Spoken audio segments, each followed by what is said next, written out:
I'm Blaze Morris. I'm making some changes. Let's talk about them quickly. First, my slides will have bigger text for those who have trouble seeing. Next, I added some room at the bottom of the screen for closed captions and citations. Not every fact I share will have a source, but when defining terms or quoting something, I'll put a citation there.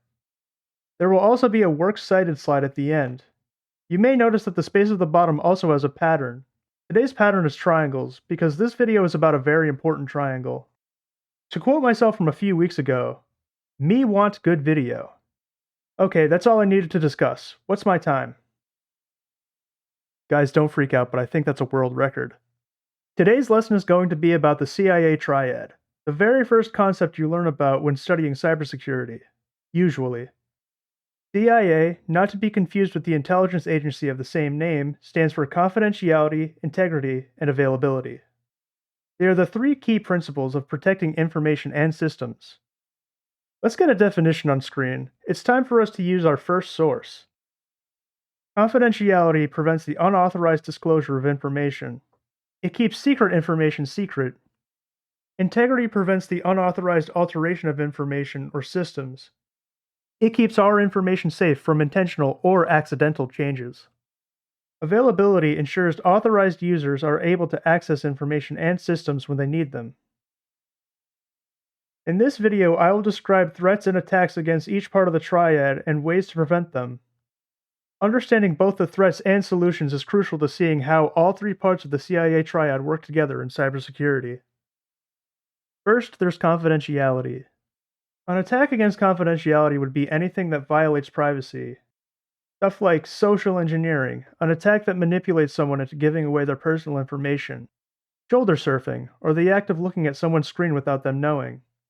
There's eavesdropping, whether it's listening to a conversation or intercepting a message electronically. Dumpster diving, which is looking through trash to find private information. Gross, but effective.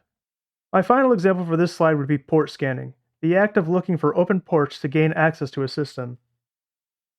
There are more ways that confidentiality can be compromised, but I'm just going over 5 examples for each part of the triad. Now let's get into solutions. Social engineering can be made less effective by training people to recognize when someone is fishing for information. For shoulder surfing, you can use a privacy screen protector to limit a screen's viewing angles. Eavesdropping can become less of a worry by either encrypting messages or simply not saying confidential things out loud. That's pretty easy, you've been doing that your whole life. Dumpster diving can be prevented by shredding documents before throwing them away. Finally, protecting against port scanning is as easy as limiting your inbound firewall rules and looking at your network activity. Attacks against integrity would involve changing information without permission. An attack can happen when data is in transit, in use, or at rest. In transit, an attack against integrity would be known as an on-path attack, formerly known as a man-in-the-middle attack. That's when someone intercepts your wired or wireless communication and alters it. Next, we have a logic bomb, which can affect data either in use or at rest. A logic bomb is basically a Trojan horse, where it stays hidden until certain conditions are met. When that happens, it explodes and alters your files. Files, however, can be altered through non-malicious means, like an application error. An error is usually not malicious, but it can still compromise a file's integrity. You ever have a program crash before you can save your work? I'm so sorry to hear that. Next, we have malicious editing, where someone tampers with the file's contents. Finally, there's file replacement, where an attacker replaces a file and substitutes their own. To prevent an on-path attack, you can use encryption, or you could use security hardware or software, like an intrusion detection and prevention system. To prevent logic bombs, you can use an anti-malware program. I talk about how to find a good anti-malware program in this video up here. To prevent problems caused by errors, remember to save often. Sorry, I can't fix that program for you. Malicious editing and replacement can be prevented by using strong passwords for your accounts, and limiting what accounts you give editing permissions to. I wasn't sure what to draw for availability, so I guess this fence will do. About 5 years ago, when I first started studying IT fundamentals in a group, we had a very productive conversation on why availability is a part of the triad. I was under the impression that a system being unavailable just meant the power went out, the hardware failed, or too much traffic caused a crash, things I didn't see as remotely security related. Availability's relevance to security becomes a lot more obvious when you also consider that a device can become unavailable when it is destroyed or stolen. Something you'd prevent with security hardware like security cameras and door locks. Oops. Availability is all about protecting your systems and operations. Let's say you have a server room with high humidity, which ends up destroying your devices with a buildup of condensation. That's an example of hardware being unprotected, yeah? For that, you could have had an HVAC system installed in the server room. You could prepare for other hardware failures, like a hard drive no longer working. You can have a redundant array of independent disks so that no one hard drive failure would erase everything or send you back to a previous backup. Finally, for these traffic issues, like denial of service and distributed denial of service attacks, you can always employ a traffic monitoring tool or rate limiting tool. You know what? I know how we can make this all come together.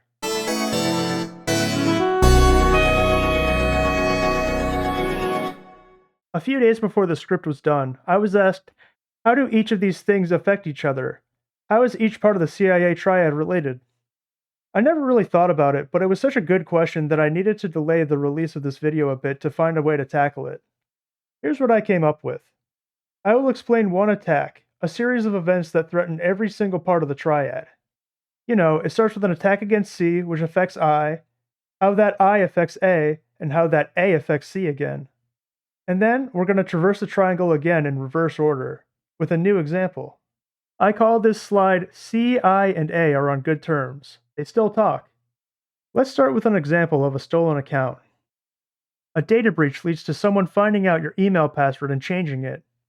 That change is an attack on integrity. Due to the changed password, you cannot log in, leading to your account being unavailable to you.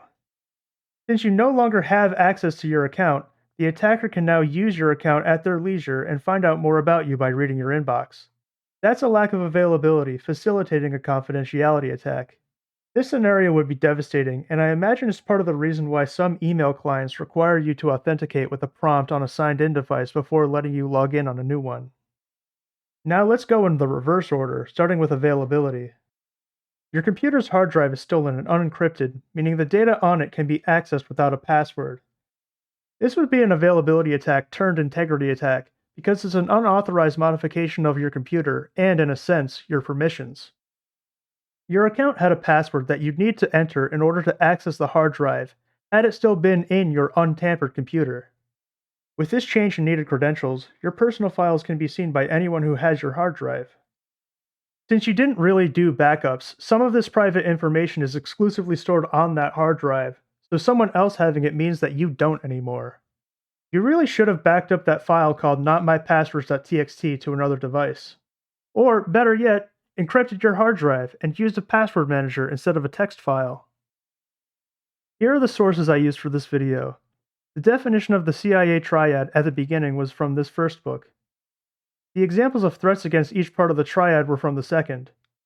I used the 7th edition of this CISSP textbook while writing this, even though I also purchased the 9th edition. It has nothing to do with the quality of the 9th edition. The 9th edition is exceptional. Long story short, it's on my Kindle, and my Kindle did something mean to me recently, so I'm not using it. Thanks for watching.